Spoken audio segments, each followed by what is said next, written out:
പരിച്ഛേദന വാക്കുകൊണ്ട് ഉദ്ദേശിക്കുന്നത് വട്ടത്തിൽ കട്ട് ചെയ്യുക. പക്ഷേ ആത്മീക പരിച്ഛേദന എന്ന് പറയുമ്പോൾ ഹൃദയത്തിനകത്ത് നിന്ന് ചില ദുഷ്ടതകളെ കട്ട് ചെയ്ത് പുറത്ത് കളയുക, അതാണ് ഉദ്ദേശിക്കുന്നത്.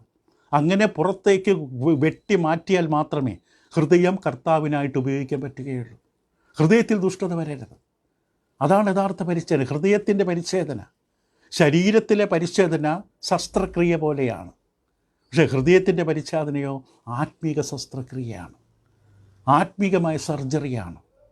ഹൃദയത്തിൻ്റെ പരിച്ഛേദന ആത്മാവിലാണ്, അക്ഷരത്താലല്ല, വെറും പ്രമാണത്താൽ പ്രകാരമുള്ള അക്ഷരത്താലല്ല.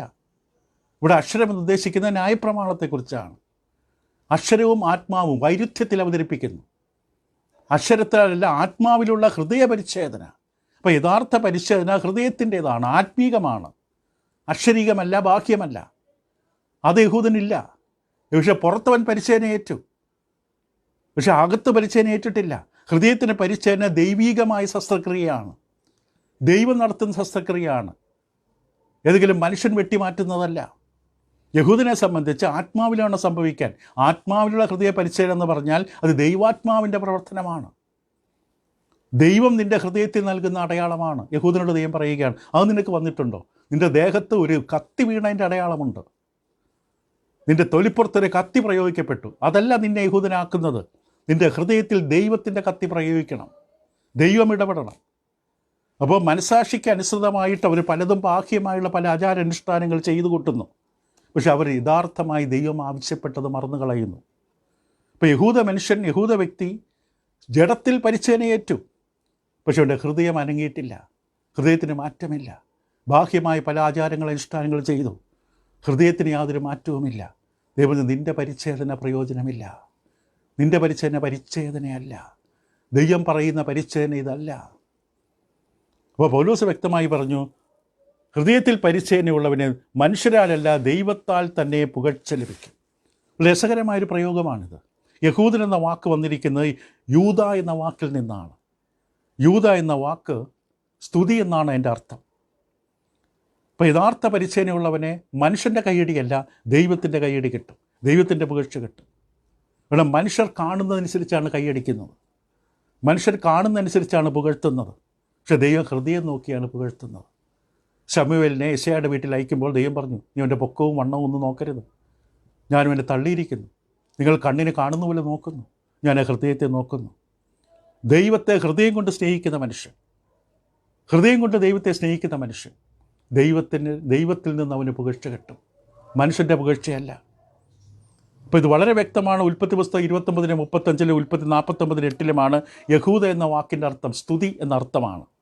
യഥാർത്ഥ യഹൂദന് ദൈവത്തിൻ്റെ പുകഴ്ച കിട്ടും, ദൈവത്തിൽ സ്തുതി കിട്ടും, അല്ലാത്തവനും മനുഷ്യൻ്റെ കയ്യടി കിട്ടും. എന്താണ് നാം തേടുന്നത്? മനുഷ്യൻ പുകഴ്ത്തണം, മനുഷ്യൻ്റെ അഭിപ്രായം വേണം, കൊള്ളാം, നല്ല ശുശ്രൂഷ, നല്ല പാട്ട്, നല്ല പ്രസംഗം, ഇത് കേൾക്കാനാണോ ഇഷ്ടപ്പെടുന്നത്? ദൈവത്തിൻ്റെ പുകഴ്ച കേൾക്കാനാണോ ഇഷ്ടപ്പെടുന്നത്? ദൈവത്തിൻ്റെ പുകഴ്ച തേടുക, ദൈവം പ്രശംസിക്കട്ടെ. ഇപ്പോൾ പൗലോസ് അപ്പോസ്തലൻ റോമലേഖനം 2-ാം അധ്യായത്തിൻ്റെ 28-20 വാക്യങ്ങളിൽ പ്രധാനമായിട്ട് ഭൗതിക ഇസ്രായേൽ അവരെ ഊന്നൽ നൽകി പറയുന്നുണ്ടെങ്കിലും ആത്മീക ഇസ്രായേലായ ദൈവത്തിൻ്റെ വീണ്ടെടുക്കപ്പെട്ട ജനത്തോട് ഇതെങ്ങനെയാണ് ബാധിക്കുന്നത്? നാം ഇത് പഠിക്കുമ്പോൾ നമുക്കുള്ള പ്രയോജനം എന്താണ്? ഇപ്പോൾ പൗലോസ് ഇവരോട് പറഞ്ഞു, നിങ്ങൾ ബാഹ്യമായ യഹൂദൻ എന്ന് പേർ കൊണ്ട് പറയുന്നു, പക്ഷെ നിങ്ങൾ വാസ്തവത്തിലുള്ള യഹൂദനാണോ? വാസ്തവത്തിൽ യഥാർത്ഥത്തിലുള്ള യഹൂദനാണോ? അല്ല. നിങ്ങൾ ബാഹ്യമായ പല തെളിവുകൾ, അടയാളങ്ങൾ ശരീരത്തിൽ കാണിച്ചു തരുന്നു, പ്രമാണമുണ്ടെന്ന് പറയുന്നു, പക്ഷേ അകത്ത് നിങ്ങൾ യഹൂദനല്ല. അകത്തും വേണം, പുറത്തും വേണം. പുറത്ത് പരിച്ഛേദന വേണം, വേണ്ടെന്നല്ല, പക്ഷെ അകത്താണ് പ്രധാനം. അപ്പം അതാണ് പൗലോസ് ഇവിടെ ആവശ്യപ്പെടുന്നത്. തുടർന്നുള്ള പിന്നീടുള്ള പല ഭേദഭാഗങ്ങളിൽ പൗലോസ് വ്യക്തമായിട്ട് പറയും യഥാർത്ഥ പരിച്ഛേദനക്കാരെക്കുറിച്ച്. 4-ാം അധ്യായം റോമലേഖനത്തിൻ്റെ 12-16 വാക്യങ്ങളിലും അവിടെ പറയുന്നു, അബ്രഹാമിനെക്കുറിച്ച് പറയുമ്പോൾ ഇങ്ങനെയാണ് പറഞ്ഞത്, താൻ എല്ലാവർക്കും പിതാവായിരിക്കേണ്ടതിന് പരിച്ഛേദന മാത്രമുള്ളവരല്ല, നമ്മുടെ പിതാവായ അബ്രഹാമിന് അഗ്രചർമ്മത്തിൽ വെച്ചുണ്ടായിരുന്ന വിശ്വാസത്തെ അനുഗമിക്കുന്നവരായ പരിച്ഛേദനക്കാർക്ക് പിതാവായിരിക്കേണ്ടത് തന്നെ. അബ്രഹാം എല്ലാവർക്കും വിശ്വാസമെന്ന അടിസ്ഥാന യോഗ്യതയ്ക്കനുസരിച്ച് എല്ലാവർക്കും അബ്രഹാം പിതാവാണ്. പരിച്ഛേദനയുടെ പേരിലല്ല അബ്രഹാം പിതാവാകുന്നത്, അഗ്രചർമ്മത്തിൽ വെച്ചുണ്ടായിരുന്ന വിശ്വാസത്തിൻ്റെയും അടിസ്ഥാനത്തിൽ എല്ലാവർക്കും അബ്രഹാം പിതാവാണ്. ഇപ്പോൾ 16-ാം വാക്യം പറയുന്ന പോലെ അവിടെ തന്നെ 4-ാം അധ്യായത്തിൻ്റെ 16-ാം വാക്യത്തിൽ, അതുകൊണ്ട് കൃപാദാനം എന്ന് വരേണ്ടതിന് വിശ്വാസത്താൽ എത്ര അവകാശികളാകുന്നത്, വാഗ്ദത്തം സകല സന്തതിക്കും ന്യായപ്രമാണമുള്ളവർക്ക് മാത്രമല്ല, അബ്രഹാമിൻ്റെ വിശ്വാസമുള്ളവർക്കും കൂടെ ഉറപ്പാകേണ്ടതിന്. അപ്പോൾ അബ്രഹാമിൻ്റെ വിശ്വാസമാണ് മാനദണ്ഡം, പരിച്ഛേദനയോ നിയമമോ അല്ല. ഇപ്പോൾ ഇവിടെ റോമൻ 2:29 ആത്മാവിനാലുള്ള ഹൃദയ പരിച്ഛേദന, ആത്മാവിനാലുള്ളതെന്ന് പറയുമ്പോൾ അത് ദൈവത്തിൻ്റെ ആത്മാവിനെക്കുറിച്ചാണ് എങ്കിൽ തീർച്ചയായിട്ടും എല്ലാ ദൈവമക്കളും അറിയേണ്ട പാഠമാണിത്. എല്ലാ ദൈവമക്കളെ ബാധിക്കുന്ന സത്യം അതിലുണ്ട്. ദൈവത്തിൻ്റെ ആത്മാവ് നടത്തുന്ന പ്രവർത്തനം പൗലോസ് അപ്പോസ്തലൻ പിന്നീട് വ്യക്തമായി ഫിലിപ്പ് ലേഖനം 3:3 കൊലോസ്യർ 2:11 ഒക്കെ വ്യക്തമായിട്ട് പറയും യഥാർത്ഥ പരിച്ഛേദനക്കാർ ആരാണ്. ഇന്ന് ഭൗതികമായി പരിച്ഛേദനയൊന്നുമില്ല, പഴയ നിയമ പ്രമാണങ്ങൾ അവസാനിച്ചു. പക്ഷേ ഇന്നും പരിച്ഛേദന ഒരവസ്ഥയുണ്ട്. ഫിലിപ്പ് ലേഖനം 3 പൗലോസ് അപ്പോസ്തലൻ ഇപ്രകാരം പറയും, ഫിലിപ്പിയർ 3:3 അവിടെ പറയുന്നത് എന്താണ്? ദൈവത്തിൻ്റെ ആത്മാവ് കൊണ്ട് ആരാധിക്കുകയും ക്രിസ്തുവേശിൽ പ്രശംസിക്കുകയും ജഡത്തിൽ ആശ്രയിക്കാതിരിക്കുന്ന ചെയ്യുന്ന നാം തന്നെ എന്ന് പറഞ്ഞതിന് മുമ്പ് പറയും, നാമല്ലോ പരിച്ഛേദനക്കാർ. യഥാർത്ഥ പരിച്ഛേദനക്കാർ ആത്മീകരാണ്, ദൈവമക്കളാണ്, വീണ്ടും ജനിച്ച ദൈവജനമാണ്. ദൈവത്തെ സത്യത്തിലും ആത്മാവിലും ആരാധിക്കുന്ന ദൈവജനമാണ് പരിച്ഛേദനക്കാർ. പാപത്തിൽ നിന്ന് ലോകത്തിൽ നിന്ന് വേർപെട്ടവർ, ഹൃദയം കൊണ്ട് ദൈവത്തെ സ്നേഹിക്കുന്നവർ, വചനത്തിൽ ഹൃദയത്തിൽ സ്ഥാനമുള്ളവർ, അവരാണ് യഥാർത്ഥ പരിച്ഛേദനക്കാർ. കൊലോസ് ലേഖനം 2:11 പൗലോസ് അപ്പോസ്തലൻ ഇപ്രകാരം പറയും, കൊലോസ്യർ 2:11 അവിടെ പറഞ്ഞത്, അവനിൽ നിങ്ങൾക്ക് ക്രിസ്തുവിൻ്റെ പരിച്ഛേദനയാൽ, കാരണം ക്രിസ്തുവിൻ്റെ ക്രൂശിലെ മരണത്തെ അങ്ങനെയാണ് പറഞ്ഞത്, പരിച്ഛേദന, ക്രിസ്തുവിൻ്റെ പരിച്ഛേദനയാൽ ജഡശരീരം ഉരിഞ്ഞു കളഞ്ഞതിനാൽ തന്നെ കൈകൊണ്ടല്ലാത്ത പരിച്ഛേദന ലഭിച്ചു. ഒരു യഥാർത്ഥ ദൈവ പൈതൽ, വീണ്ടും ജനിച്ച ദൈവ പൈതൽ, അവൻ്റെ ഹൃദയം പരിച്ഛേദന സ്വീകരിച്ചവനാണ്. അവനാണ് യഥാർത്ഥ പരിച്ഛേദനക്കാരൻ. ഹൃദയത്തിൽ പാപത്തെ വിട്ടുകളഞ്ഞവൻ, ഹൃദയം കൊണ്ട് പൂർണ്ണ ഹൃദയം കൊണ്ട് ദൈവം സ്നേഹിക്കുന്നവൻ. ഇപ്പോൾ ഇവിടെ ആത്മിക ഇസ്രായേലിനെ കുറിച്ച് പൗലോസ് ചിന്തിച്ചാലും ഇല്ലെങ്കിലും നാം ഇതിൽ നിന്നൊരു പാഠം ദൈവമേ പഠിപ്പിക്കുന്നു. അതുകൊണ്ടാണ് വേദപുസ്തകത്തിൽ ഈ പാഠം നമുക്ക് വേണ്ടി എഴുതി തന്നിരിക്കുന്നത്. ഒരു കാര്യം ദൈവം നമ്മോട് പറയാൻ ആഗ്രഹിക്കുന്നു, ബാഹ്യമായ ആചാരാനുഷ്ഠാനങ്ങൾ ഒരു പ്രയോജനം ചെയ്യില്ല. ബാഹ്യമായിട്ട് മാത്രമാണ് നാം ചെയ്യുന്നത് നിൽക്കുന്നെങ്കിൽ അതുകൊണ്ട് ഒരു പ്രയോജനമില്ല. ഹൃദയത്തിനകത്ത് പരിവർത്തനം, രൂപാന്തരം സംഭവിക്കണം. ഏത് ആത്മീക ശുശ്രൂഷയിൽ ഇടപഴകുമ്പോഴും, വചനം കേൾക്കാനിരിക്കുമ്പോഴും വചനം പറയാനിരിക്കുമ്പോഴും ഹൃദയത്തിൻ്റെ അകത്ത് ഒരു രൂപാന്തരം, ചലനം, പരിവർത്തനം സംഭവിക്കണം. ഉദാഹരണത്തിനൊരു വ്യക്തി ദൈവവചനമനുസരിച്ച് സ്നാനപ്പെടാൻ തീരുമാനിക്കുന്നു. ക്രിസ്തുവിൻ്റെ മരണമടക്കം ഉയർപ്പിലൂടെ അനുരൂപപ്പെടാൻ സ്നാനപ്പെടാൻ തീരുമാനിക്കുന്നു. പക്ഷേ ആ തീരുമാനം ഹൃദയത്തിനകത്ത് സംഭവിക്കണം. റോമർക്ക് ലേഖനം 6:17-18 വാക്യങ്ങളിൽ സ്നാനം എന്ന കൽപ്പന അനുസരിക്കുമ്പോൾ ഹൃദയപൂർവ്വം അനുസരിക്കണം. അവിടെ ഇങ്ങനെ പറയുന്നുണ്ട്, നിങ്ങൾ പാപത്തിൻ്റെ ദാസന്മാരായിരുന്നുവെങ്കിലും നിങ്ങളെ പഠിപ്പിച്ച ഉപദേശ രൂപത്തെ ഹൃദയപൂർവ്വം അനുസരിച്ച് പാപത്തിൽ നിന്ന് സ്വാതന്ത്ര്യം ലഭിച്ചു.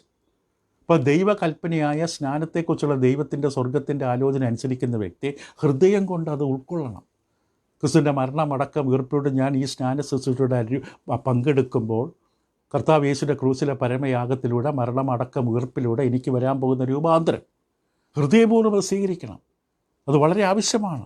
റോമലേഖനം 6:3-4 പറയുന്നത്, അല്ല യേശുക്രിസ്തുവിൽ ചേരുവാൻ സ്നാനമേറ്റവരായ നാം എല്ലാവരും എൻ്റെ മരണത്തിൽ പങ്കാളികളാവാൻ സ്നാനമേറ്റിരിക്കും, നിങ്ങൾ അറിയുന്നില്ലേ?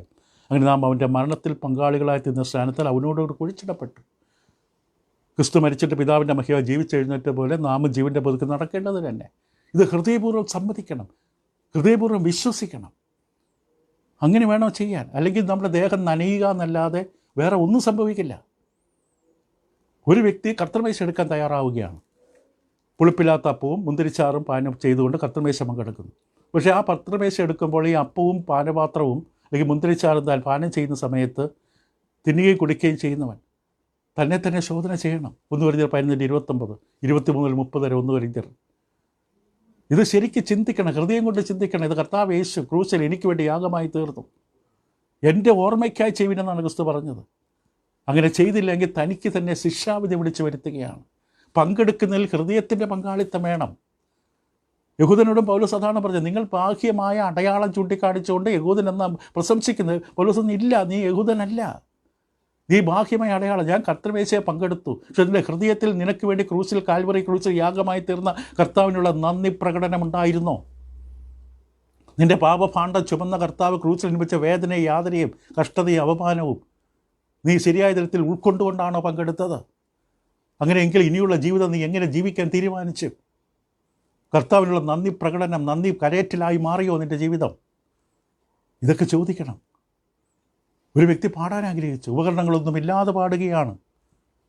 പക്ഷെ അവൻ പാടുമ്പോൾ ഹൃദയത്തിനകത്തോ മനസ്സിനകത്തോ പാടുന്ന പാട്ടിൻ്റെ ആശയങ്ങളെക്കുറിച്ച് ഒരു ബോധവുമില്ല. എഫേസ് ലേഖനം 5 കൊലോസ് ലേഖനം മുതൽ ഹൃദയത്തിൽ നിന്ന് പാടണമെന്ന് പറഞ്ഞു. ഹൃദയം പാടുന്നില്ല, വെറും ശബ്ദം മാത്രം. നല്ല പാട്ടാണ്, ഹൃദയം പങ്കെടുക്കുന്നില്ല, ഹൃദയം കൊണ്ട് ചിന്തിക്കുന്നില്ല, വെറും ശബ്ദമുണ്ടാക്കുക മാത്രമാണ്.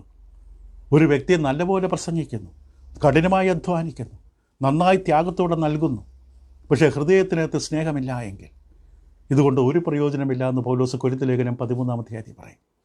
അപ്പോൾ യഥാർത്ഥ ക്രിസ്ത്യാനി കാര്യങ്ങൾ ശരിയായി ചെയ്യുക എന്നത് മാത്രമല്ല, ശരിയായ രീതിയിൽ ചെയ്യണം.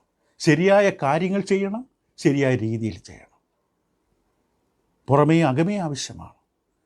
പുറമേ ശരി ചെയ്യണം. കർത്തൃ ദിവസം ദൈവത്തെ ആരാധിക്കണം, പക്ഷേ ഹൃദയം കൊണ്ട് ആരാധിക്കണം.